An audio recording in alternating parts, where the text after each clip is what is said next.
जब भी एक आर्टिस्ट ड्राइंग स्टार्ट करता है तो उसके मन में बहुत सारी एक्सपेक्टेशंस होती है कि मेरी ड्राइंग कुछ इस तरीके से दिखनी चाहिए, रियल दिखनी चाहिए, इसकी जो शेडिंग हो बहुत ही स्मूथ हो। ये सब कैसे करना है पता नहीं होता है, ट्राई बहुत करते हैं लेकिन वो आउटपुट आ नहीं पाता है। एक सर्कल के थ्रू मैं आज आपको बताने वाला हूँ कि किस तरीके से आउटपुट अचीव कर सकते हैं। यहाँ पे कुछ चीजें हैं जिस पे आपको ध्यान देना चाहिए, जैसे कि लाइट डायरेक्शन, कहाँ पे हॉटस्पॉट आएगा, कहाँ पे ये बाउंस लाइट आएगा और शेडो कहाँ पे ड्रॉ करेंगे। जब ये चीजें आपको पता चल जाएगी ना तो आप ये रियलिस्टिक ड्रॉइंग ड्रॉ कर सकते हो। तो 4B पेंसिल लेके रेडी हो जाओ, आज आप कुछ रियलिस्टिक ड्रॉ करने वाले हो और ये टेक्निक के थ्रू आप जितने भी एक्सपेक्टेशन है आपके कि किस तरीके की आउटपुट अचीव करना है वो सब कुछ आप अचीव कर सकते हो। तो जैसे कि पिछले एपिसोड में हम लोगों ने स्मूथ शेडिंग की है तो वही चीजें करेंगे। सबसे पहले तो पहला लेयर बनाएंगे। यहाँ पे कोई आपको या तो सर्कुलर मोशन में या फिर लाइन जो भी हो आपको एक स्मूथ शेडिंग कर लेनी है। स्मूथ शेडिंग मींस की लाइन के बीच में गैप नहीं रखना है और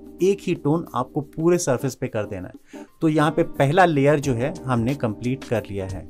पहला लेयर जो होता है बहुत ही हल्का और लाइट होता है। इसके बाद अब लाइट के अकॉर्डिंग जहां जहां पे आपको डेप्थ दिखाना है वो हम लोग स्टार्ट करते हैं। जैसे लाइट जहां पे हिट करती है वहां सबसे ज्यादा ब्राइट होती है, जिसको हम लोग कहते हैं हॉटस्पॉट। तो कभी कभी क्या होता है कि वो मटेरियल पे डिपेंड करता है। अगर वो मेटल का है तो वहां पे बिल्कुल ही पिच वाइट होता है। अगर आप कुछ और ड्रॉ कर रहे हो जैसे कि हम लोग अभी ड्रॉ कर रहे हैं वहां पे हॉटस्पॉट रहेगा लेकिन उसमें भी थोड़े टेक्सचर आएंगे जरूर। तो यहाँ पे अभी आप देख रहे हो कि किनारे किनारे से हर जगह से हम लोग इसको सेंटर की तरफ लेके आ रहे हैं, डार्क टू लाइट। जितने भी किनारे हैं ना तो वहां से हम लोग ब्लैक आउटलाइन के बाद से उसको शेड करेंगे और उसको सेंटर से थोड़ा ऊपर की तरफ लाएंगे जहां पे हमारा हॉटस्पॉट है। इसके साथ साथ जब फिल लाइट होती है ना, जहां पे शेडो सबसे ज्यादा होती है उसको कहते हैं सेल्फ शेडो। तो सेल्फ शेडो में डार्कनेस सबसे ज्यादा होती है। तो ये जो डार्कन किया है मैंने सिंगल पेंसिल से किया है, 4B पेंसिल से किया है और इसको आपको नीचे की तरफ लाना है और नीचे जो होगा बाउंस होगा।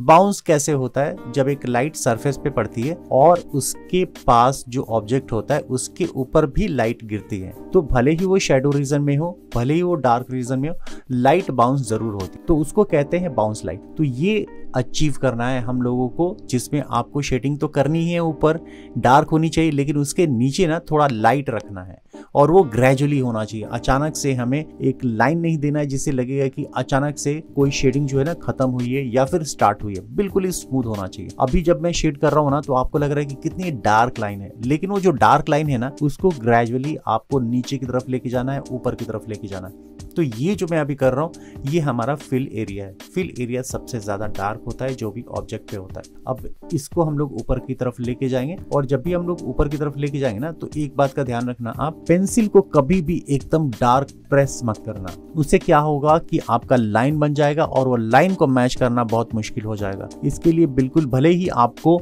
रिपीट करना पड़े, शेडिंग को रिपीट करना पड़े, पेंसिल को जो स्ट्रोक्स हैं उसको रिपीट करना पड़े, आप रिपीट करो 2 बार 3 बार 4 बार जहां पे डार्कनेस आपको सबसे ज्यादा चाहिए। लेकिन सिंगल स्ट्रोक्स में कभी अचीव करने की कोशिश नहीं करना, इससे पेपर भी खराब होगा और जहां पे आपने यूज किया ना पेंसिल को वहां पे इरेज करने के बाद भी मार्क्स आ जाते हैं। तो उसको अवॉइड करेंगे। ये टेक्निक जो है ना हमारा बिल्कुल ही स्मूथ होने वाला है। तो इसके लिए हमें स्मूथ पेंसिल और मीन्स की लाइट होल्ड करना है और उसको धीरे धीरे हम जितने भी शेड हैं, जितने भी किनारे की तरफ से डार्क करना है वो हम रिपीट करेंगे। तो यहाँ पे अभी आप देख रहे हो ना कि एक फास्ट वर्जन तो है यहाँ पे, लेकिन आपको धीरे धीरे ये सारी चीजें आपको पता चल जाएंगे और जैसे जैसे ऊपर की तरफ जाएंगे ना तो उसमें कभी भी डार्क पैच नहीं होना चाहिए। मुश्किल हो जाता है वो, क्योंकि क्या होता है ना कि अगर आपने वहां पे डार्क पैच कर दिया ना तो उसको मेंटेन करने के लिए आपको किनारे की तरफ और ज्यादा डार्क करना पड़ता है। अगर आपने ऊपर की तरफ अगर डार्क पैच दे दिया तो उससे ज्यादा डार्क अगर आपके पास नहीं है कैपेबिलिटी किनारे की तरफ करने की तो बहुत मुश्किल हो जाती है कि एक 3D दिखा पाना। तो अब जो है ना हम लोग जो आउटपुट लेके आ रहे हैं वो एक 3D की तरफ जा रहा है और एकदम सिमलेस मतलब क्या होता है कि जहाँ पे ग्रेजुअली आपको कोई भी डार्क टू लाइट जाता है, कहीं पे भी जंप नहीं होता है, कहीं पे भी बाउंस नहीं होता है कि अचानक से कुछ हम लोगों ने देखा है। तो यहाँ पे एकदम स्मूथ जाना चाहिए और ये सब कुछ डिपेंड करता है कि आप पेंसिल को कितना ज़्यादा प्रेस करते हो, कितना ज़्यादा आप उसको मूव करते हो पेपर पे।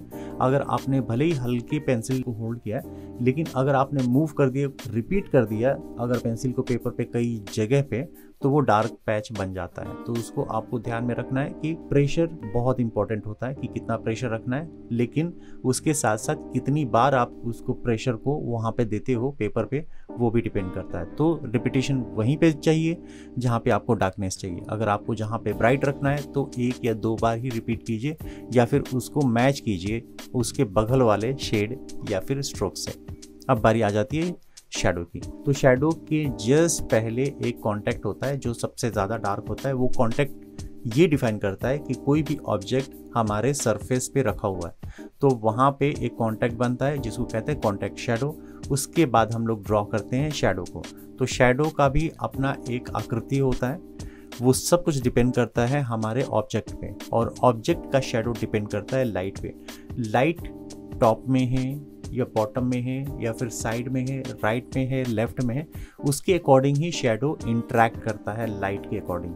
तो लेफ्ट टॉप से हम लोगों का जो लाइट है उसके अकॉर्डिंग हम लोगों ने यहाँ पे शैडो बना लिया है। ये जो सर्कुलर ऑब्जेक्ट है, आपके पास घर में बहुत सारी चीज़ें होती हैं, जैसे क्रिकेट बॉल हो गया या फिर जो भी बॉल हो गया, सर्कुलर जो भी आपके पास ऑब्जेक्ट रहता है उसको आप रखो। आपके पास अगर टॉर्च रहता है या फिर कमरे की रोशनी में अगर आप रखते हो या सनलाइट विंडो के पास रखते हो तो ये कुछ शैडो आपको पता चल जाएगा। तो जैसे मुझे अभी पता है कि लाइट कहाँ से आ रही है, कहाँ पे बाउंस होगा और किधर शैडो गिरेगा, तो ये ऑब्जर्वेशन से आती है। अगर आप ऑब्जर्व करोगे तो ये सारी चीज़ें बहुत ईजी होने लगती हैं। आपको पता चलता है कि हॉटस्पॉट कहाँ रहेगा, फिल लाइट कहाँ रखना है, डार्कनेस कितनी होनी चाहिए, ग्रेजुअली कैसे हम लोग लाइट रख सकते हैं। तो ये सारी चीज़ें 8 मिनट में तो पॉसिबल नहीं है जो मैंने बनाई है, और इसको स्पीड अप करके बनाया है। बहुत सारे लोग हैं जिनको एकदम स्मूथ वीडियो चाहिए। स्मूथ मीन्स कि एकदम स्लो वर्जन की एक एक स्ट्रोक्स कैसे लगे, तो वो भी आप मिल सकता है आपको। आप हमें ज्वाइन कर सकते हैं, हमारे चैनल को ज्वाइन कर सकते हैं। आप ऑलरेडी सब्सक्राइब तो कर चुके हैं, इतनी मेरी एक्सपेक्टेशंस हैं आपसे। अगर आपको स्लो वर्जन वीडियो चाहिए तो सब्सक्राइब करना काफ़ी नहीं होगा, उसके लिए आपको हमें ज्वाइन करना पड़ेगा, जो कि बहुत ही मिनिमम कॉस्ट मेंबरशिप कॉस्ट है, जो आपको इस वीडियो के लास्ट में पता चलेगा कि किस तरीके से आप मेंबरशिप ज्वाइन कर सकते हैं। उसके अलावा बहुत सारे ऐसे बेनिफिट हैं जो नॉर्मली हम नहीं अचीव कर पाते हैं, तो यहाँ पे वो सब आप ले सकते हो। ये आउटपुट है वो आप अचीव कर सकते हो उस वीडियोस के थ्रू। ऐसे और भी बहुत सारे वीडियोस हैं स्लो वर्जन। तो होपफुली ये वीडियो आप लोगों को पसंद आया होगा। नेक्स्ट वीडियो में हम लोग इसी टेक्निक के थ्रू ऑब्जेक्ट ड्रॉ करेंगे, अलग अलग जो भी हम लोग हमारी एक्सपेक्टेशन से ड्रॉ करने की वो सब ड्रॉ करेंगे। तो मिलते हैं अगले एपिसोड में, तब तक के लिए बाय, टेक केयर। तो YouTube पे जाके आपको टाइप करना है स्केचबुक बाय अभिषेक, मेरा चैनल ओपन हो जाएगा, कई सारे वीडियो दिख जाएंगे। तो उस वीडियो में से कोई भी एक वीडियो आपको सेलेक्ट कर लेना है। ओपन करने के बाद उसमें आपको दिखेगा एक टाइटल बार, जहाँ पे उसका टाइटल होता है, जैसे यहाँ पे डे 1 वगैरह लिखा हुआ है, ड्राइंग फॉर बिगनर्स लिखा हुआ है, उसके जस्ट नीचे आपको एक ज्वाइन बटन दिख जाएगा। ज्वाइन बटन पे क्लिक करना है और यहाँ पे कई सारे ऑप्शन आ जाएंगे, जो कि अब तो 29 रुपीज़ से भी आ चुका है। तो यहाँ पे आपको क्लिक कर देना है ज्वाइन बटन, और उसमें आपको पेमेंट कर देने के बाद आप एक्सेस कर सकते हो वीडियोज़ को।